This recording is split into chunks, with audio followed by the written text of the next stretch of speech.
ఎప్పుడూ సరదా సరదాగా ఉంటారు దువ్వాడ జగన్నాథం. అందమైన అమ్మాయి వచ్చి ముద్దు పెట్టిన అడ్వాంటేజ్ తీసుకోకుండా సభ్య సమాజానికి ఏం సందేశం ఇద్దామని అంటూ అమాయకంగా మాట్లాడతారు. అతని తీరు చూసేవారికి భలే సరదాగా ఉంటుంది. అలాంటి జగన్నాథంకి అప్పుడప్పుడు కోపం కూడా వస్తుందండోయ్.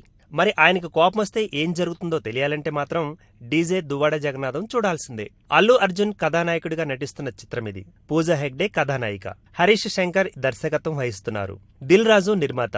ప్రస్తుతం హైదరాబాద్ లో చిత్రీకరణ జరుపుకుంటోంది. రైల్వే స్టేషన్ నేపథ్యంలో వచ్చే కీలక సన్నివేశాల్ని అల్లు అర్జున్ పై తెరకెక్కిస్తున్నారు ప్రస్తుతం. సినిమాలో విరామానికి ముందు దువ్వాడ జగన్నాథంకి కోపం వచ్చినప్పుడు జరిగే ఓ ఆసక్తికర సంఘటన నేపథ్యంలో సాగే సన్నివేశాలివి. అల్లు అర్జున్ చిత్రంలో ఓ బ్రాహ్మణ యువకుడిగా నటిస్తున్న విషయం తెలిసిందే. ఆ పాత్ర కోసం వేష భాషలు, హావభావాలు కొత్తగా ఉండేలా తనను తాను తీర్చిదిద్దుకొని కెమెరా ముందుకు వెళ్లారు. దేవిశ్రీ ప్రసాద్ స్వరాలు సమకూరుస్తున్నారు.